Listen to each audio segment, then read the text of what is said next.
Confidence ऐसे down हो जाते हैं क्योंकि हमसे वो क्वेश्चन सॉल्व नहीं हो रहे, आ रहे हैं हमें समझ, पर वो एक लैंग्वेज समझ में नहीं आ रही, कहाँ से शुरू करना है कहाँ खत्म करना है। किसी सब्जेक्ट को ना मैं बहुत ज्यादा टाइम दे देता हूँ और किसी सब्जेक्ट के लिए फिर मेरे पास टाइम ही नहीं बचता है। 12th तक हिंदी मीडियम चला है और अचानक से इंग्लिश मीडियम में कन्वर्ट होना, लैंग्वेज थोड़ी समझने में बहुत प्रॉब्लम होती है। मैं 12वीं तक हिंदी मीडियम से था, ठीक है, कुछ नहीं करना था मैं। ऐसा होता है कि हम 2 घंटे या 3 घंटे देते हैं, बट और वो कहते हैं कि 6 घंटे जो देते हैं उन्हीं की वो सिलेक्शन वगैरह होते हैं। कोई चीज है, कोई फॉर्मूला है, वो हमने पढ़ लिया, लेकिन जब फिजिक्स में करने बैठते हैं तो वहाँ पे चीज चेंज हो जाती है कि पहले हमें इसे मानना पड़ेगा, फिर अलग तरीके से अप्रोच हो जाता है। ये तो बात समझ में आ रही है?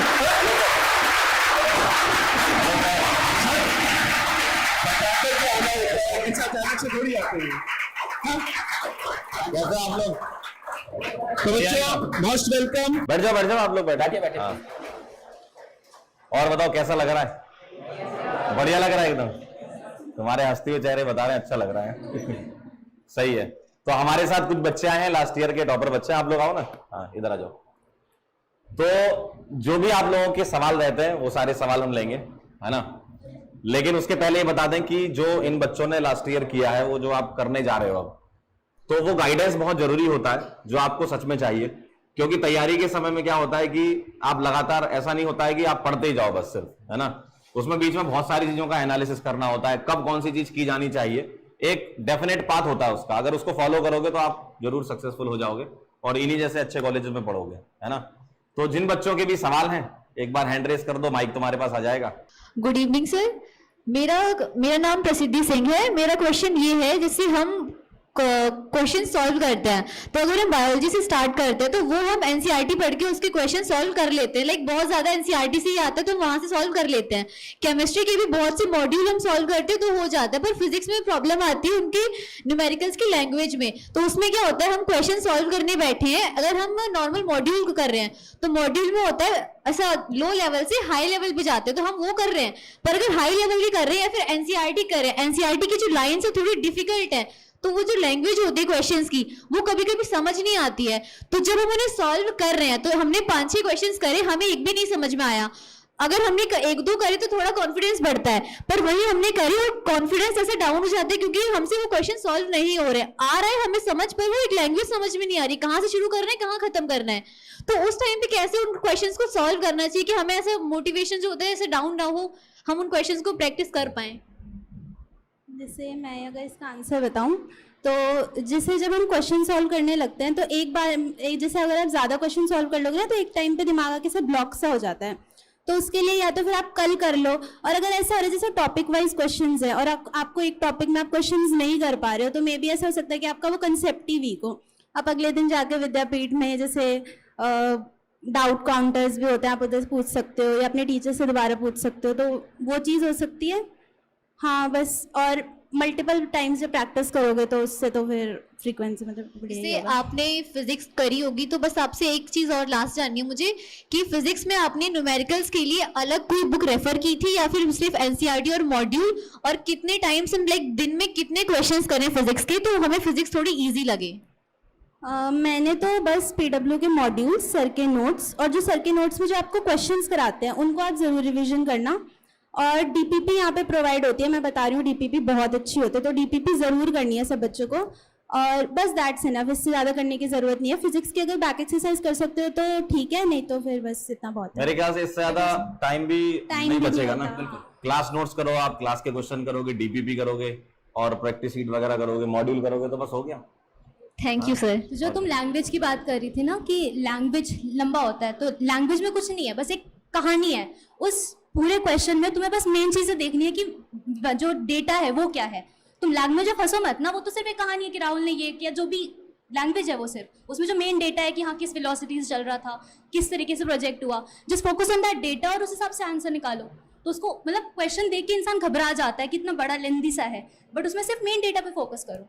और जो तुम दूसरे बोला तुमने फिजिक्स को कैसे थोड़ा इजी करें, तो उसमें सबसे पहले तो लेक्चर प्रॉपरली अटेंड करो। लाइक सिर्फ न्यूमेरिकल से नहीं होता, पहले कॉन्सेप्ट समझना पड़ेगा।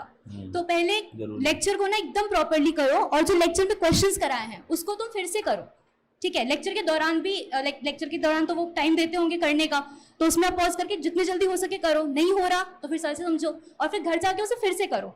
And before moving to DPP आप क्वेश्चन जो करवाए गए हैं ना, वो एक like जो टीचर जो भी आपको पढ़ा रहा है उसने सारे टॉपिक के क्वेश्चन कवर कर रखे हैं, तो वो एक फुल फ्लेज्ड नोट्स है आपके पास। सबसे फर्स्ट प्रायोरिटी आपकी नोट्स ही होनी चाहिए कि उसको बार बार रिवाइज करो। एक बार आपको पूरा क्लियर हो जाए कॉन्सेप्ट, पूरा रिवाइज करो, उसके बाद एक साथ डीपीपी कर दो, वो सबसे बेस्ट रहता है। तो एकदम एक रिविजन भी हो गया, टेस्ट ही हो गया, फिर डीपीपी आपके लिए तो प्रैक्टिस भी हो गई और टेस्ट के फॉर्म में भी हो गया वो। This will be best. अगर रेगुलर भी क्लास लेते हो तो भी कुछ ना कुछ डाउट आएगा, और आप डाउट अगर मतलब सॉल्व करने जाते हो, ठीक है, तो वो जरूरी नहीं कि आपके 5 मिनट या 10 मिनट में हो जाए, उसमें भी आपका टाइम लगता है। तो उस टाइम में क्या होता है कि हम तीसरे सब्जेक्ट का तो फिर भी रह जाता है ना, हम प्रॉपर टाइम नहीं दे पाते। मतलब कि जैसे अगर हमारे पास 6 घंटे बच गए, ठीक है, तो हम ये नहीं कह सकते कि हम हर एक सब्जेक्ट को जो है कि 2-2 घंटे हम दे पाए। किसी को ज्यादा दे देते हैं, किसी को कम दे देते हैं। तो मैं ये इनके हिसाब से कर लो, किसी को ज्यादा अगर आज रिक्वायर्ड है तो उसको दे दो, और जो जितने डाउट हैं कलेक्टिवली एक दिन का निकालो, अगले दिन आके कोचिंग में पूछ लो, तो एक पर्टिकुलर टाइम में ही निकल जाएगा। मतलब एक दिन में तीनों सब्जेक्ट्स नहीं करने होते हैं, ये चीज़ अपने दिमाग में रख लो। बस फिजिक्स और केमिस्ट्री है तो उसमें क्वेश्चन सॉल्विंग होती है, तो उन दोनों में से 1-2 और बायो डेली पढ़ो, क्योंकि बायो को प्रायोरिटाइज करना है, तुम्हारे मेन मार्क्स बायो से ही बढ़ेंगे। तो फिजिक्स केमिस्ट्री में से 1 रख लो एक दिन में, और बायो डेली करनी है, तो बस 2 ही करने हैं। लेकिन ऐसे ऑल्टरनेटिव, जैसे फिजिक्स करी तो केमिस्ट्री पे भी ध्यान देना है, ऐसे नहीं कि फिजिक्स ही करते जा रहे हैं। बट ट्राई करो कि तीसरा भी इंकॉर्पोरेट करो, बिकॉज एंड तक सिलेबस थोड़ा ज्यादा फास्ट हो जाएगा, फिर नहीं कर पाओगे। तो स्टार्टिंग में स्पेशली रखो कि 3 कर पाओ। मेरे ख्याल से सर थोड़ा टाइम मैनेजमेंट पे फोकस करना चाहिए, है ना। जैसे मान लो अगर तुम कह रहे हो 6 घंटे हैं, 2-2 घंटे नहीं दे पाते हो, लेकिन कम से कम उसका ट्राई करो कि 2-2 घंटे दे पाओ। अगर 2 घंटे नहीं भी दे पाए तो 1 घंटा 1.5 घंटा भी दे दिया तो मोर देन सफिशिएंट होता है। दिक्कत ये हो जाती है कि मतलब किसी सब्जेक्ट को ना मैं बहुत ज्यादा टाइम दे देता हूँ, और किसी सब्जेक्ट के लिए फिर मेरे पास टाइम ही नहीं बचता है। अपने इमोशन को कंट्रोल करो ना, वहाँ पे नहीं देना ज्यादा टाइम, उतना रिक्वायर्ड नहीं है, तो क्योंकि देखो सभी सारे इंपॉर्टेंट है ना, इक्वल सब्जेक्ट इंपॉर्टेंट। सारे सब्जेक्ट इंपॉर्टेंट है, सभी में क्योंकि number most of the time जो है डीपीपी ले जाता है। जब हम डीपीपी सॉल्व करने बैठते हैं तो डीपीपी अगर टाइम ले जाता है तो कुछ सिखाता भी होगा ना। हाँ, सिखाते तो वो सीखा है तुमने, ऐसा नहीं कि वो टाइम खराब हो गया, है ना। कोई चीज है, कोई फॉर्मूला है, वो हमने पढ़ लिया, लेकिन जब फिजिक्स में करने बैठते हैं तो वहाँ पे चीज चेंज हो जाती है कि पहले हमें ऐसे मानना पड़ेगा, फिर अलग तरीके से अप्रोच हो जाता है, तो वो चीज भी नहीं हो पाती सही। बताओ क्या बोलना चाहोगे आप लोग? उसके लिए तो मतलब यही है, क्वेश्चन प्रैक्टिसिंग ज्यादा। और जो वाली आप बात बोल रहे थे ना कि दोबारा नहीं बनते हैं क्वेश्चन जो पहले नहीं बने थे, तो वो नहीं बनेंगे। तुम दूसरी बार करोगे नहीं बनेंगे, जब 3rd टाइम करने लग जाओगे ना तो वो चीजें दिमाग में स्टोर है कि हाँ मैंने इस तरीके से। फिजिक्स में हम बोलते हैं कि कंसेप्चुअल होता है, पर तुम्हें ना वो होना चाहिए कि इस क्वेश्चन का अप्रोच क्या है, अप्रोच याद रखना चाहिए काफी क्वेश्चंस में। तो वो जब उसे मल्टीपल टाइम्स करोगे ना तभी वो याद होगा। तो इट्स ओके कि अगर 2nd बार में नहीं बन रहे, 3rd टाइम वो बनने लग जाएंगे। कोई नोटबुक बना। अगला सवाल। हेलो सर, मेरा नाम अंकिता है और मेरा ये क्वेश्चन है दीदी लोग से कि मतलब उन्होंने अपने टाइम कितना अपने आप को सेल्फ स्टडी के लिए दिया था। मतलब बहुत बढ़िया सवाल। हाँ, सेल्फ स्टडी से ही तो रिजल्ट आता है। स्टार्टिंग में तो ऐसा था कि आपकी कोचिंग होती है, उसके बाद आप घर जाते हो, ठीक है, फिर आपने फिर आपका जो टाइम होता है रेस्ट के बाद थोड़ा सा टाइम बचता है जिसमें आप अपना जो भी एक्टिविटीज होती है, खाना पीना, सोना, फोन चलाना, सब कुछ कर लिया। उसके बाद आप अपने दिन का वो बना लो कि मेरे को 2 घंटे में या 3 घंटे में इतने टॉपिक्स करने हैं, जिससे कि क्या हो जाएगा, टाइम बाउंड आपके टॉपिक्स कंप्लीट हो जाएंगे। और रही मेरी बात कि मैं कितना सेल्फ स्टडी करती थी, तो स्टार्टिंग में बहुत ज्यादा नहीं, 4-5 घंटे जितना क्लास में कराया उतना रिवाइज कर लिया, बस इतना ही। लेकिन 4-5 घंटे से ये कम नहीं है। हाँ ठीक है हाँ, हमारे टाइम में ऐसा होता है कि हम 2 घंटे या 3 घंटे देते हैं, बट और वो कहते हैं कि 6 घंटे जो देते हैं उन्हीं की वो सिलेक्शन वगैरह होते हैं।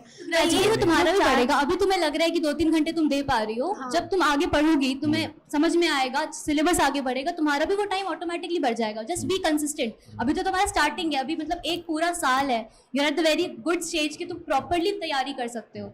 एक बहुत सारे होंगे जो रिजल्ट का वेट करेंगे, हम बहुत लोग नहीं कर रहे। वन डे हम यहाँ करते हैं कि 2 घंटे देते हैं, कभी 3 घंटे दे पाते हैं, मतलब फुल ऐसे कंसिस्टेंसी में हम 6-7 घंटे नहीं दे पाते। टाइमर से मत चलो, टास्क से चलो कि आज का तुम्हारा टारगेट क्या था, अचीव हो गया ना बस।